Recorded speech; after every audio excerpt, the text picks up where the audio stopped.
Welcome back to the World Championship Series. We are live in Toronto, Canada, and we are here to find out which players will play in the quarterfinals for Championship Sunday tomorrow. Joining me on the desk this time, we have Kevin van der Kooi, also known as Rotterdam. Good to have you over here, my friend. Hope you've been having fun casting over on the Red Bull. No, it has been fun. I mean, like I said, the Void is so different than Heart of the Swarm, but you can already sort of see which direction the game is heading towards to. And it's been fun. Me and Nate having a blast, you know, just kind of teasing each other about each other's races and speculating about what would happen if Nate and me play Archon mode. Like, well, obviously we would blame each other because we're both really whiny. But it's been good. Good, and I hope you're going to have just as much fun up here with me and, of course, in Control, who's joined us for the last couple of games. It's time to move in to Group B. We finished with Group A, and if you didn't know, Bunny did escape from that group. I know, Sean, I know. Okay, good. He good. He knew. I was very loud in the audience out there. Oh, you were watching in the audience? Yeah, of course. Did you enjoy the experience of being in the Canadian audience, Roddy? No place like Canada. I love questions like that, though. He's like, you know, to be honest. Actually, you guys are really underwhelming. No, you're the best. And it's only going to get better, Sean, for the rest of the weekend. Did you enjoy yourself? No. Well, okay, moving on. Do not like that audience, actually. Let's take a look at the bracket for Group B. As the games were played yesterday, you might not be up to date on where we are, but Holt, as expected, as he came into this group with the 3 European players, dominated, advanced in first place, and moved swiftly forward to the quarterfinals. And now it's a tale of which European player joins him. We have 2 French players, and France has been doing excellently over the last couple of months and has really brought out some of the best talent in the European scene. And also, we have the Dutch player who is on the cusp of becoming one of the best players in Europe. It's Harstem, who is going to be playing in our first match against FireCake here. Initial thoughts on the group and how it's played out here. Roddy, we'll start with you. This is like, Pold winning the group is not surprising, and yet in a way it was still a little surprising because his round of 32 performance was a little underwhelming, but we even said yesterday it doesn't mean anything with Pold. Yep, you know he's just going to tone it up, step it up a notch again. He's going to really step on the gas pedal, and that's what he did. You know, Harstem gave it all, just wasn't good enough. Would have probably been good enough against most Terrans, not against Pold. And Marine Lord, Fire Lord, I guess it's a 50-50 matchup, so in a way maybe it wasn't too surprising, but it is really impressive to see Paul just do what we all expect him to do, but he just keeps on doing it, and that deserves an applause on its own. 3 entertaining players now fighting for a chance to join Paul. One player that we haven't seen on the mainstream yet is FireCake, so let's hear him from him. In the round of 32, I played against Massav and Yaguz. I think I played good games against Massa and a bit bad against Yaguz, but I still managed to win in a close fight and finish first on my group. I'm very happy to go in Toronto with other French players, and I think I will show to everybody that I'm still the #1 in French, but we will all do a good result, I think. I am really looking forward to play in front of Canadian people because they are like French people, they are crazy, and I'm pretty sure they will yell my name on the crowd, so it will be great. My goal for this season is to reach top 4. I might have a decent group and I can do well in the final bracket. Congratulations to FireCake, first place finisher of Group G this evening.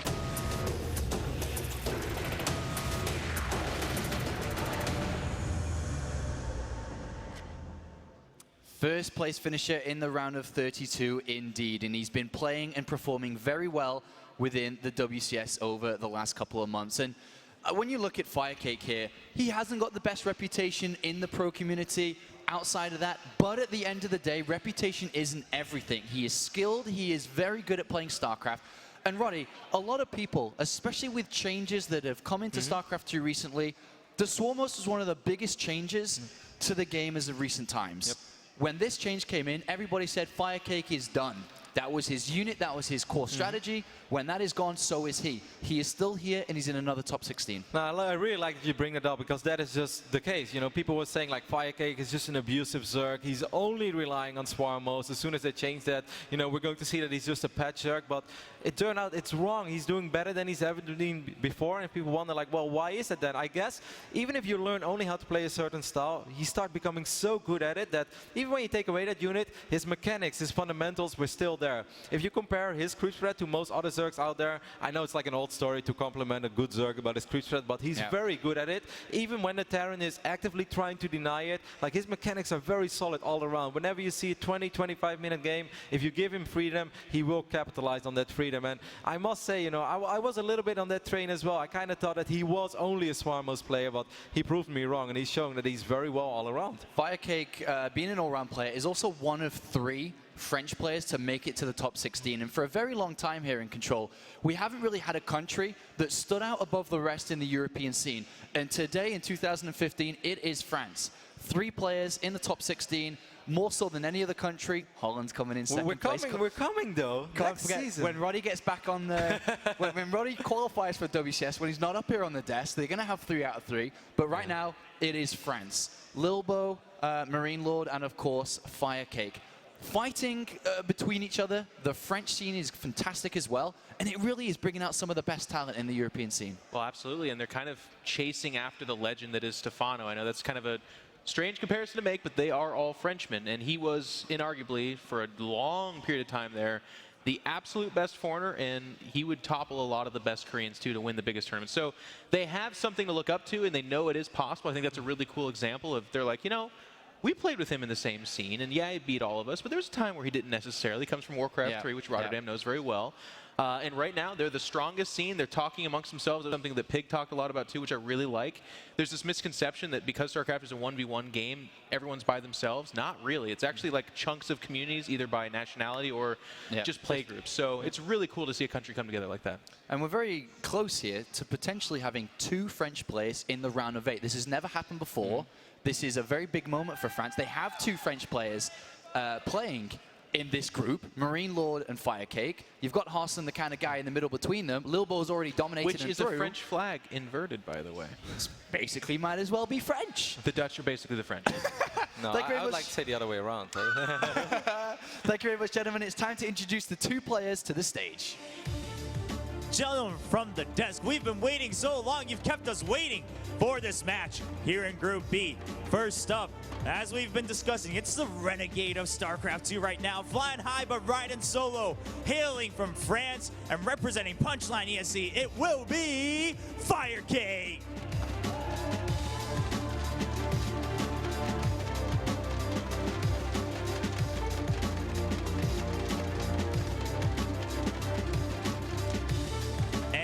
His opponent, he's been vying for this breakthrough moment for so long. Can he make it happen, and will he make this match count? Let's find out. Representing Invasion Esport, it is Harstem.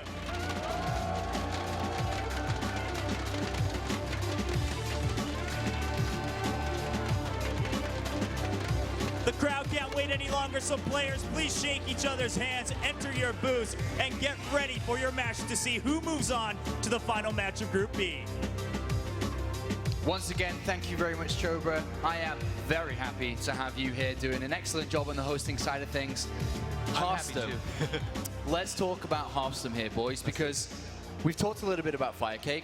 Harstem came into this group, and he had the biggest challenge that you could really ask for when coming into the round of 16. You're paired up in the first match of the round of 16, the very first game you play coming to Canada. You go up against the Season 1 champion. He attempted it, Pult deflected anything that Harstem gave, and he got shut down. He did get shut down, but now it's in a bit of a more comfortable area again where he's able to shine, as he has done in the past, to get to the positions he's in. He's in a group with two other players that he knows very well, and he knows how to beat Roddy. Yeah, they are beatable opponents, and I think we should just forget about that match against Polt. Obviously, he went in with good intentions, with dreams of defeating the reigning champion, but didn't work out. Doesn't matter. From this point on, Harstem, you just got to do what you've been doing for the last 6 to 9 months, and that is beating other top Europeans. He has defeated Firelord before. He has defeated Marine Lord before. FireCake, excuse me. Well, Firelord sounds pretty cool as well. Firelord is a way better name. Yeah. No, he has defeated them both before as well, and he knows himself that this is a moment. You know, he's capable of beating those guys as he's done it before, and just like the French are looking for their next Stefano, you know, everybody in Holland would like to be the next Grubby. Grubby has had a magnificent run once in WCS. He made it to the semi-finals, and Harstem, you know, he was probably watching already back then. He was even playing actively already back then.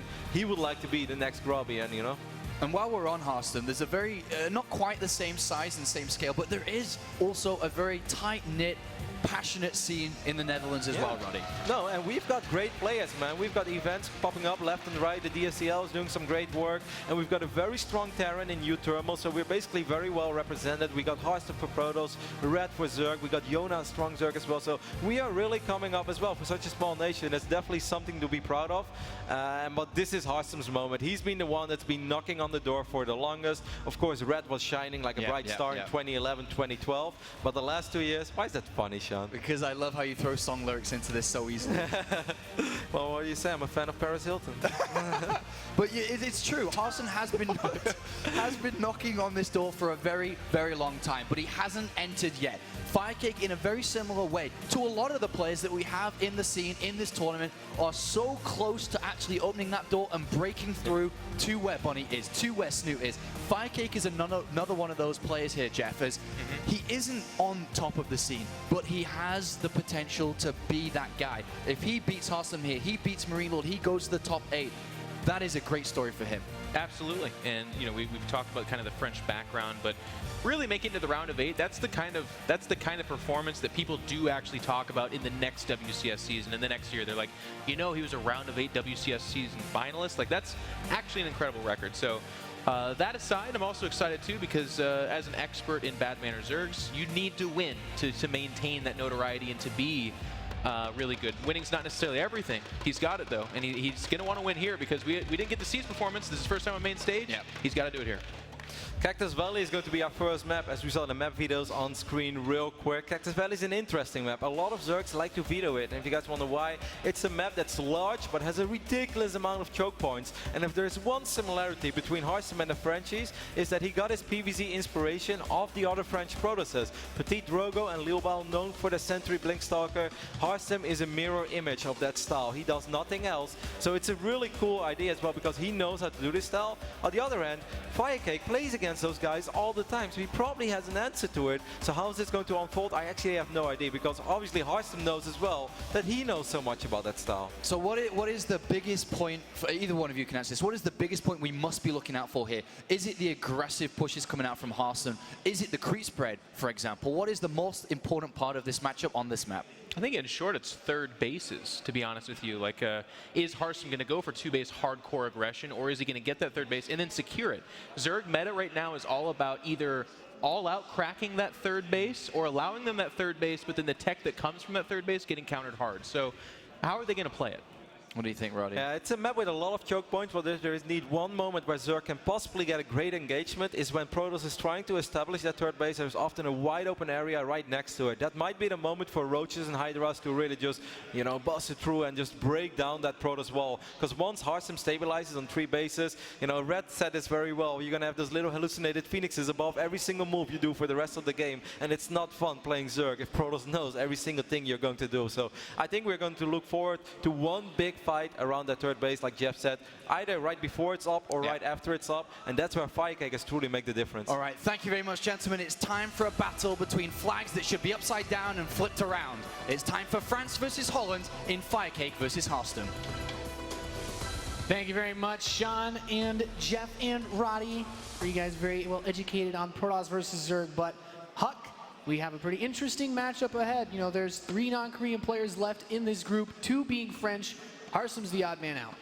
Yeah, but I think he has a really good shot at making it out. I mean, his PvZ has been really stellar. We saw that in Burbank ourselves, and he just seems so on point and confident. He plays a very safe, conservative style, but he does it so well, and FireCake knows what's coming. Can he stop the train that is Harstem? It's time to find out, ladies and gentlemen. We are loaded into the first map of our lower bracket match for Group B.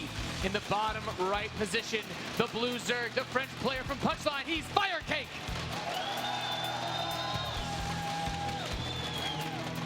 And in the top left, the Dutchman, the guy that is playing for Invasion Esports, we do have the Protoss player, Harstem.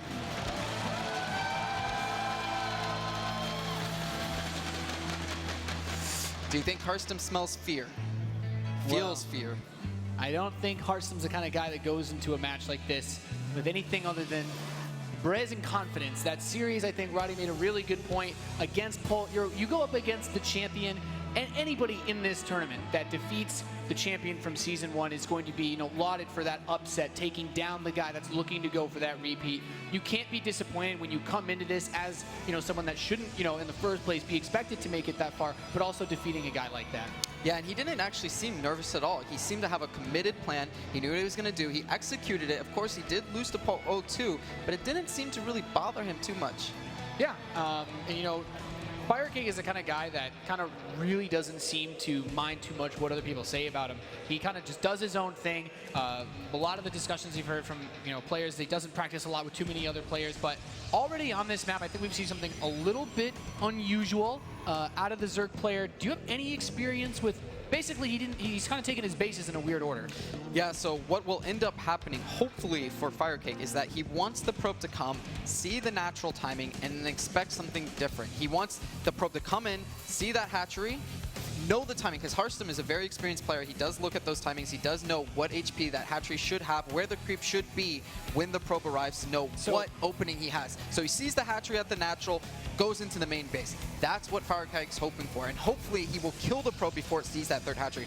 But at this point, we don't know if that's really going to play out. So he's just trying to give a little bit of misdirection to Harstem. A little trickery always helps out, because Cactus Valley is a big map, and as soon as Zerg does take the field with Zerglings, generally speaking, they can't deny a lot of scouting. Harstem is a player that is a great scouting player. He always has those Phoenix patrolling the map. But until he can get those Phoenixes out, he will be playing a little blind as soon as this probe is taken off the map and there is no threat. And Harstem does now come in with that probe. Like you said, if this was a fast hatchery, which we know it is, it would have already been done if he had placed it in his natural. So the probe goes into the main base to check and just see a little bit more. Of course, he didn't immediately go to FireCake's base, so he's not 100% sure. And we can see, a little bit of the fan voting, a little bit more on the side of Harstem so far. Yeah, I would definitely say Harstem's a more fan favorite than FireCake, but FireCake having a monkey on his back. He has something to prove. He wants to show that, he's someone to contend with, and he's not going anywhere. He is the best French player. He is the next Stefano, and he will not be deterred no matter what anybody else says. Yeah, when you really compare the way that both of these players look at this group, FireCake must already even be thinking about that potential rematch against Marine Lord after that very close series that they'd already played in this group. He's already thinking about making his way past and getting into that top 8. Whereas, you look at a player like Harstem, after that match versus Polt, he still has to show up and show that he's got what it takes to contend with these top non-Korean players. Yeah, he's always been the gatekeeper when it comes to, being a top threatening foreigner. But he hasn't shown the results. Every time he goes up against a Korean, it's just, he gets destroyed, to be honest. He doesn't show any of that super solid play he does against foreigners. He wants to prove himself, and he will get that opportunity if he can make it out of this group. But that's the big question. Which foreigner will make it out? Because all three are very, very, very close in skill. Yeah, the comparison that they brought up with the styles, Harstem really taking after a lot of the French Protoss players. How well do you think that lends into FireCake's hands? If he's done any studying on Harstem, then surely he'd be aware that he plays a style much like his French compatriots. Kind of can play into Harstem's favor, though. We did see him play super safe, super macro heavy, getting that third base very quickly in every single PvZ that he played in the round of 32. This time, he's opening up a little bit more aggressive. He's throwing down this pylon. FireCake does see it. He's not deterred. And to be honest, it seems like the timing's a little bit off for Harstem. He's going to, of course, warp in. He's in no threat. And now what Harstem's basically saying is, hey, I'm here. You need to make units, all right? You cannot keep pumping drones. You cannot pull ahead economy-wise right now. I want you to commit to this defense. And back home, he's going to continuously try to pull ahead in workers. The question is, can FireCake read through this? Will he make the appropriate amount of units compared to workers? Yeah, I think that's a really important thing to bring up, you know, especially if this is a sort of style that FireCake has experience against. You know, for Harstem to make this happen, he can't just go with the same standard, right? You want to really set yourself apart, because it comes down to a lot of how he's been trying to play in this tournament, really trying to set himself apart from the other non-Korean players and try to make into his own. But going for this aggressive push, really showing, okay, I don't want to let you get super comfortable because I know you're familiar with this style. Has he set himself up to be in a place where he can comfortably move into the mid game and keep focusing on really just, you know, creating a gap between these two guys? I feel like Harstem didn't do as much damage as he had hoped for, but at the same time, forcing FireCake to make this many units already is a small win. The question is, will he take any amount of damage from this? No, he will not. But he does have to warp in a lot of sentries just to defend this, to make sure that he is being safe. And we already start to see the first little bit of extra scouting, the hallucinated Phoenix. Harstem, being a confident player in this matchup, I'd have to imagine, thinks to himself that he just needs to be aware of what's going on, and then he has the skill. He knows that even without those results, he has the ability to make use of just the most basic tools to win, as long as he doesn't get caught off guard by anything. So is there anything that he spotted here that could really, you know, throw a wrench into his plans? In general, if he's really paying attention, he could see that there are a good amount of larvae coming out. He didn't quite see the amount of roaches that were coming out, which is a big deal because there's 2 roach horns too. Yes, so if he realizes that, in this moment, he will know that burrowed roaches are most likely coming. It could be seen as a mistake, or he could just overlook it. At these high-pressure situations, sometimes as a player, you're just looking for units. You don't really pay attention as much as you should be. He's going to double-check, and hopefully he realizes he does see all the roaches moving across the map, so he should start figuring out. And as soon as he does, he throws down that Robo Bay. FireCake is definitely going to open this game being aggressive. He's getting the tech so that those roaches can burrow, they can, you know, tunnel their way into his opponent's base, and hopefully be able to get into the mineral line and do, you know, a good amount of economical damage to Harstem's probe line. Yeah, and FireCake, despite knowing that Harstem has taken these precautions to scout him and thoroughly look at, you know, basically a situation where he's just trying to outplay him by being informed of what's going on. He's going to push him with this attack anyway. FireCake, once again, he's just making a move that shows his confidence that he really feels he can make this work. Oh, there's a cannon, though, and there's a lot of vision here. He's going to try to pick off a good amount of sentries, but to be honest, he's losing a good amount of his roaches. I mean, most of the gas-heavy sentries, though, you make a really good point, getting picked off. Harstem had this setup on the way, but just being outside, wasn't 100% sure where it was going to come from without that observer, and now being pushed all the way back. FireCake taking a massive supply lead as he dives into Harstem's third base. Yeah, and he's going to have a hard time holding in here. There's just so many roaches. He doesn't have that +2. He doesn't have that blink. He doesn't have immortals. All of a sudden, FireCake showing a lot of confidence, just moving in there, knowing that his whole army was right underneath him, and those sharks just burrowed in. And they're doing a good amount of damage here. You know, it really, in the play, you can see he's not really been showing, you know, any regard for what his opponent could have been up to. He just picked a build, he picked a strategy, and he's showing that confidence that he has of already thinking about, you know, proving himself in this group to be the best French player, let alone non-Korean. Yeah, when I look at this game as a professional player, I see that FireCake prepared, and he's doing the damage. He picked a great build, he picked a great map to do it on, and all of a sudden, he's going to be going up 1-0 here, most likely, if he can continue to ramp up this aggression and constantly do damage. He's pulling Harstem apart. He just doesn't have the army to defend. And FireCake will take game number 1 in this lower match for Group B here at the World Championship Series Season 2 Finals in Toronto. Nice start for FireCake. He being that kind of guy, we talked about it, the analysts talked about it before, you know, he's the guy that's, as Chobers so eloquently put it, riding solo. And in this tournament, you're only going to get so much backup from all the other non-Korean players that are also, you know, trying to make their stake as not only the best player in you know, outside of Korea, but being the player that can contend with the Koreans themselves. And from that first game, really just showed pure confidence, wasn't phased by Harstem's forward pylon when he tried to bring that aggression, and as we can see right here, just took absolute advantage of Harstem playing a very standard style that didn't give him any advantages against this. Yeah, the confidence that he portrayed in this one movement alone. You see his whole army's in position. There's vision. Your roaches are starting to get attacked. He still commits to it. That means he studied Harstem a lot. He knew exactly the timing. He knew exactly what Harstem would have, and he practiced these games with somebody or on the ladder. And he knew, all right, even though he has a lot of units there, I can break that army. And he just committed. Because the way burrowed roaches work, once you're in, once you're deep, once you're attacking, you're committing a good amount of your army there. You can't really retreat quickly enough with those force fields coming into play. But FireCake showing that he came very prepared for this group, very prepared for Harstem. Yeah, and I have to ask, you know, when you look at the way that FireCake prepared his strategy, right, that very heavy burrowed roach aggression, picking a style that he couldn't be force fielded away. We're moving to Iron Fortress. Is this something that he could bust out similarly again, or do you feel that the strategy was more based around that French PvZ style that Harstem's been, you know, known for adopting? So far, I would say that FireCake has tailored builds, as in, for each map, he has a game plan, what he wants to do. Even the hatchery going off in that weird position, it just seems like he knows exactly what he wants to do from point A to point B to point C to the end of the game. And if he can continue to do that, it's going to be up to Harstem to kind of change what he's doing, because Harstem is known as a PvZ player that does the same thing every game. He showed a little bit more aggression, it didn't pay off, and then he just went back to his bread and butter. Trying to get that blink, trying to get that +2, and trying to get a good amount of sentries and constantly scouting. He saw what was coming. He had great scouting. He couldn't do anything. Yeah, I think that's a really, really important point to illustrate. Harstem, you know, playing to his strengths of playing that standard build that he does time and time again, playing with all the information in front of him. You know, you see 2 roach horns, you know that the upgrade for the roaches to move with burrow is really the only reason why you would get it. FireCake is not the kind of player that we look at and says, we'll accidentally build another tech building like that. You know, there's always an ulterior motive for him to get that, and it's in this case the upgrade. Is that something he has to look out for again? Do you feel that he needs to make big changes to defend, you know, slightly unorthodox plays like that?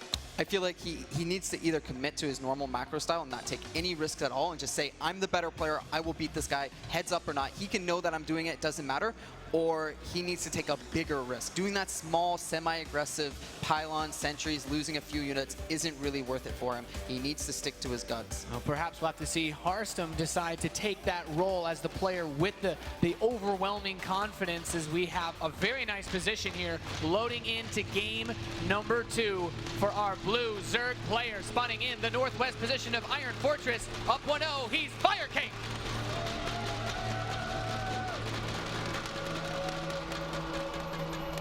And in the bottom right, down 0-1, trying to climb his way back into this group, we have Invasion Sports, Harstem.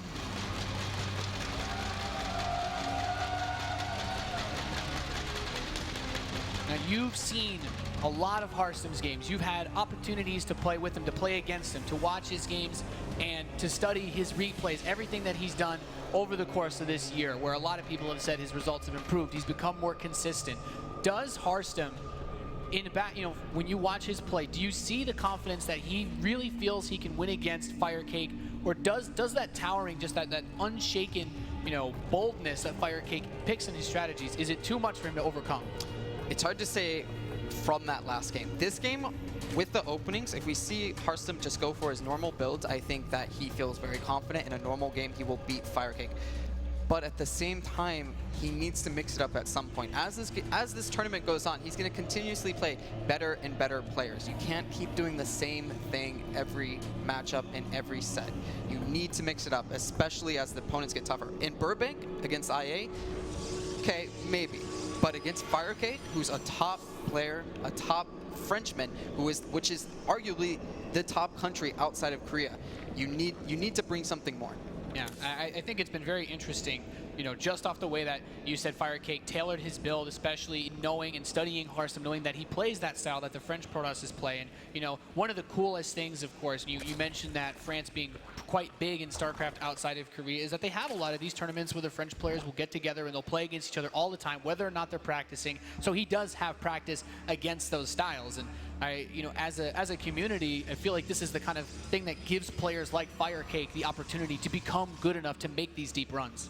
Yes, for sure. I mean, as we spoke about before, he's not a player that has a lot of friendly faces. He doesn't probably have a lot of practice partners, but he's such an intelligent player. He plays a lot of ladder, but he can pick up on these things. He can practice these builds. He doesn't need that committed partner to run over the same build over and over again. He just understands the game on another level. And that's the same thing that happened for Stefano. Stefano was another one of those players. He didn't scout that much. He didn't, have special mechanics. He wasn't a great micro player, but he understood the game and he knew what he had to do. He picked the correct builds, he executed, and he won game after game. And I'm seeing a lot of those same characteristics in FireCake. It's going to be very, very interesting to see how he changes things up moving into this game. It's a pretty quick Zergling speed. During the last game we saw, he didn't even have his Roach Horn prepared for when Harstem had that forward pylon outside of his base. Harstem took a falsely aggressive stance. He didn't have a big force of gateways behind it. What is FireCake saying by opening up with this Zergling speed on this map? Does he just feel so confident that he's telling himself, I can kill you quickly? This is for sure a map that is very, very weak to Zergling speeds, especially because Harstem walls at his ramp instead of at his natural. These rocks on this ramp can be broken down. And at the same time, if they are broken down, you can put a pylon behind them as a secondary wall. But until that happens, it's a very vulnerable point. Even if you do have that SimCity setup, even if you have a gateway wall where that pylon is, you want to choke these Zerglings into one single line. So it's one Zergling versus one Zealot. But if FireCake can delay that, if he can get into this base, he can do a lot of damage. And we can see, very confidently with this aggressive play, having that map 1 victory. Zerglings are just streaming across the map. His Zergling speed upgrade is about to complete, and now Harstem will get his first inkling of what's coming as the Zealot is out of position. He's going to run up straight to that ramp, burning out that force field, but he can catch the Zealot out on its own. There's no Mothership Core, no Photon Overcharge is possible. Harstem's going to have to evacuate his natural expansion. Yeah, and he's in a lot of trouble here. He's got to calm down. He's got to relax. If he tries to defend this natural, he's going to lose every single probe. He cannot risk it, but at the same time, if he loses his Nexus, he's going to be very far behind as well. He's got to pull off some very good micro. He gets around the entire army, all the probes and the sentries caught on the ramp. Harstem showing a little bit of frustration here as all the Zerglings pour into his base. FireCake sweeps 2-0 over the Dutchman and will have his revenge match against Marine Lord. The silent killer here, Harstem kicking himself right now. He's so frustrated. FireCake just very calm, very stellar play all around from him. He picked the correct builds for the right maps, and I have to feel for Harstem here. He's trying to make a name for himself. It's just not going to come this tournament. And that's got to be a good feeling. He will, as we said, get that revenge against, or at least the possibility to get that revenge against his French teammate. But let's hear words from the man himself, FireCake with Chobra. Yes, indeed. FireCake here right after his 2-0 win. A pretty quick match, actually, especially in that second map, as we just saw. But moving on to the final match of the group. I mean, how do you feel just that now that you know, okay, now I got another chance going back into the quarterfinals? I don't really know. I try to do my best at every match. Yeah, I hope I will reach the quarterfinal. All right, so coming in, I mean, we hear a lot that you work kind of just on your own, that you're that solo agent coming in. You like to do your own thing. Do you feel really just good about that benefits you a lot, that you can just focus on your own game, just do your own analysis? Yes, of course. I mean, StarCraft is a game of strategy, so that's why I play this game, is to make my own strategy. And yes, that's the part of the game that I love, and I will continue to make my own strategy. All right, sounds good. Having his own little flair, of course, going in. Now in the decider match, you do have to play with someone you're probably very familiar with, Marine Lord, your fellow countrymen. Does that ever affect you guys when you have to play each other, or are you like, well, you're in the way, I need to get to that trophy? I don't really know. Maybe for him it's important when he plays against me, but I don't really care about who I play. I will do my best to win Marine Lord this time and move to the quarterfinal.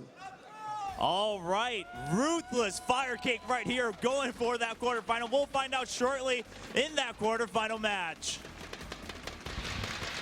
Once again, thank you, Choba. Congratulations to FireCake. Not through yet, but one step closer, and he lands himself currently in the exact same position he was in Season 1.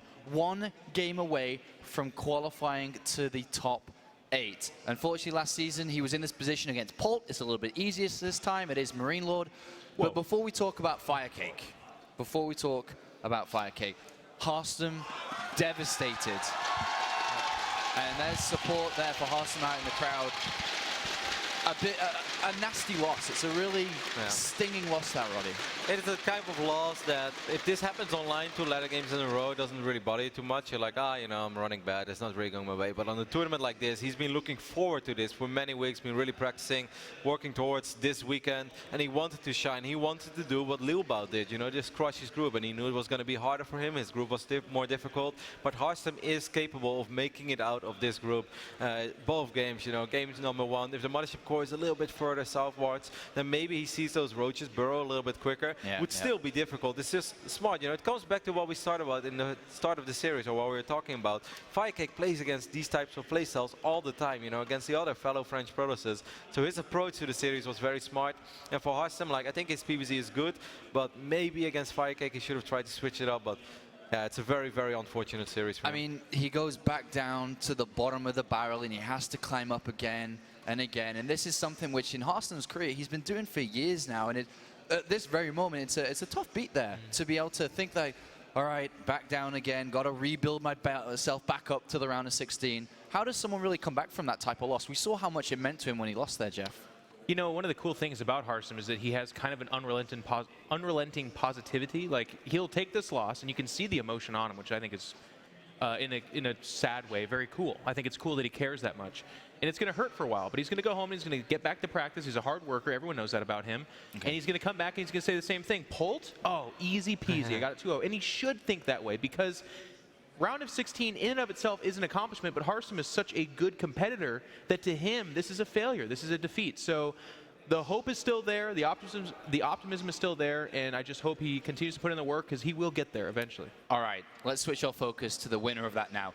FireCake, we're guaranteed 2 French players in the top 8 for the first time in WCS history. Major moment now for France. By the way, look at these flags.